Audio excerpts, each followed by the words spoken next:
Today we're going to be looking at Dead Rising 2 for the Xbox 360 and published by Capcom.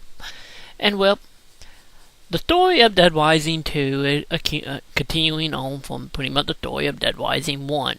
I'm not for sure exactly how long have passed, but either way it go, in the time between 1 and 2, Elizabeth anyway from the last game have helped make some medicine to stop people from turning into zombies. So that where the main character Chuck Green comes in at. His little daughter had been bitten, and he entered a little game show, which is mainly wrapped around tormenting zombies, to win some money so he can continue buying that medicine for his daughter. So you pretty much win the contest, and then pretty much all hell breaks loose.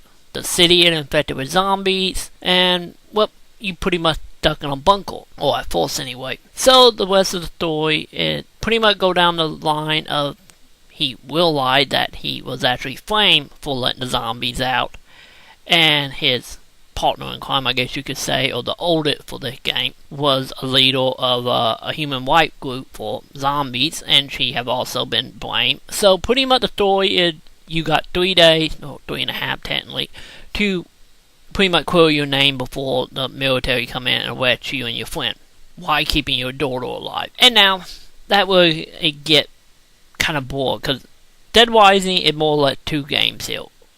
We got the game that you just go around and kill zombie in some of the most ridiculous way possible, especially now since it have a new crafting system. Or you can go the story route, collect survival, and that type of stuff. I gotta admit, actually playing the actual story all the way through is, in Dead Rising 1, always was a problem was you come to the point where you're just sitting around waiting for a pretty much thing on a clock to hit for a cutscene to happen and continue on. This time around I haven't changed, but it seems they have done a better job spreading out the survivals and cycles. So whenever one of them time do happen, it's not really a lot of downtime. You know, you have something you can continue doing at all times.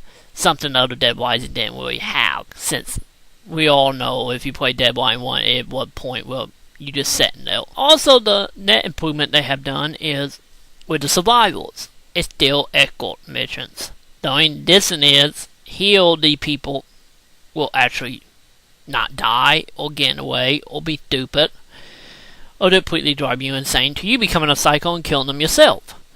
The characters actually behave somewhat decent. It pretty much give them a weapon and one to the safe house. You got nothing to worry about. They be fine. If you more stationary with them, then it can get a little bit hectic. Especially since for a zombie, it pretty much double what it was in the last game. The problem is with the survival is a lot of them want you to pretty much pay them to be rescued. Don't get me wrong, I think of some interesting ideal for some of the survival, why they want money, and others are just like pointless. So it seems like since they have a money system in the game, they couldn't figure out what to really do with it beyond that, and now a pawn shop would don't really have anything worth anything except for zombie and that the medicine if you're too lazy and don't want to go look for it.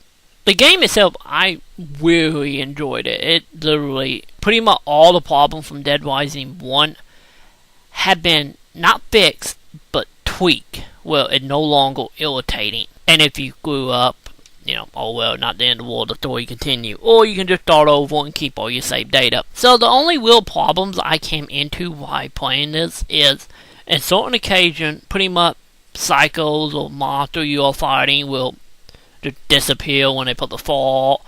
A lot of little glitches of that sort of item appearing, disappearing, and just having load time issues. That become a little frustrating, affecting some of the little hectic moment when you're expecting something to be there and having to wait a few seconds for it to load with all them zombies around you. The other problem of this is in certain occasions it will happen a lot, especially when you start having massive explosion. Of course, we got some frame rate issues. It bogged down to more than likely like 20 frames. It can get pretty bad sometimes, but then again, with it mean zombies, I guess it should be affected. But that pretty much the only real problem I had with Dead Rising 2. Other than that, this is everything Dead Rising 1 just fixed, not irritating, and still fun. So, overall, if you didn't like Dead Rising 1 because of that equipment, that probably haven't changed, but you might want to look into it since difficult missions are no longer as irritating, but still pointless at times. So, overall, I give Dead Rising 2 a 4 out of 5.